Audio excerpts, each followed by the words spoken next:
standard PCR reaction.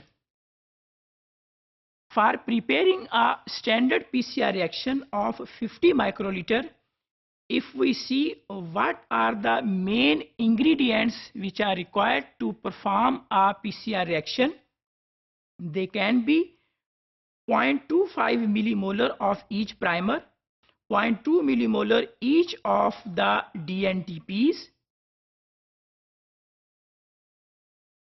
There are 4 types of the trinucleotide phosphates: adenine trinucleotide phosphate, cytosine, guanine, and thymine.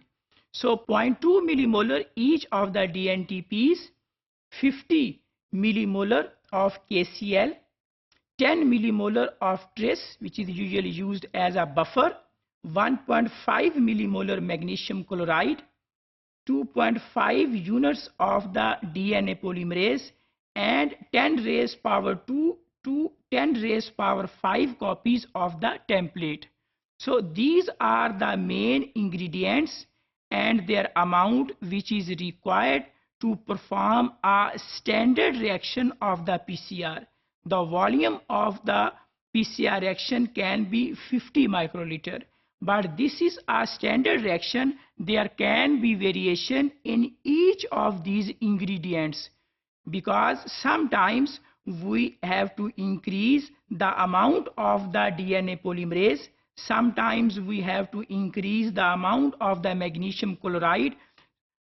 So this is the requirement of a standard reaction, but it depends on the primers, it depends on the amount of the buffer and amount of the magnesium chloride, because before optimization of the condition, sometimes we have to change or vary the amounts that is given here.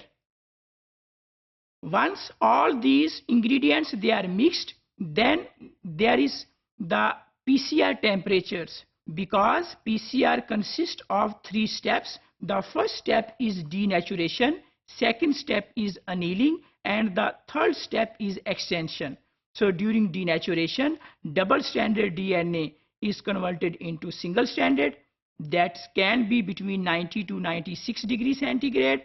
The next step is annealing temperature that controls the specificity of hybridization, mean the joining of the primers with the template DNA, that can be between 40 degrees centigrade to 68 degrees centigrade. And the third step is extension temperature, usually that is 72 degrees centigrade, but there can be variation between 72 to 75 degrees centigrade. So these are 3 different types of the temperatures. Denaturation temperature is different, annealing temperature can be different, and the extension temperature is different from the other ones. So if we do a comparison between different temperatures and what kind of product we want to obtain as a result of a standard PCR reaction or as a result of a typical PCR reaction, here we can see if the temperature can be kept 94, 60 and 72, that is perfect for long primers. So higher temperature can be used, maximum annealing temperature. Second type can be 94, 55, 72. This is good for perfectly matched primers. So this is usually considered as standard condition of the PCR. Next type can be 94, 50, 72. That is for adequate primers. In such type of primers, if there are 1 to 3 mismatches per 20 nucleotides of the primer, if there is some mismatches between the primer and the template, then this type of the PCR prom is used. Next type of the PCR prom is that can be 94, 48, 64. That is usually entered into the PCR machine for poorly matched primers. That there can be 4 to 5 mismatch per 20 nucleotides, and the last can be 94, 45, 65, that is for unknown match between the primer and the template DNA. This kind is used for primers of questionable quality.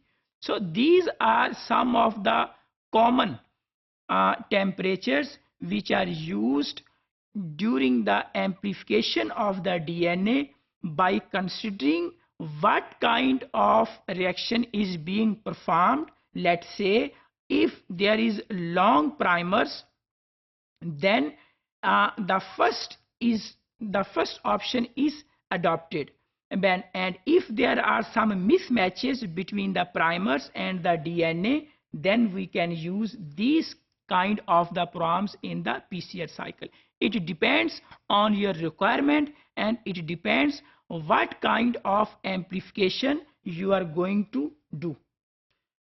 So temperatures, they are actually used for denaturation, for annealing, for extension. So during the PCR cycle, temperatures used for denaturation, for annealing, and for extension. Amplification program usually varies between 20 to 50 PCR cycles. During a standard PCR cycle, 30 to 40 cycles are sufficient, but in some type of the PCR, even 50 cycles are required to perform a complete PCR reaction.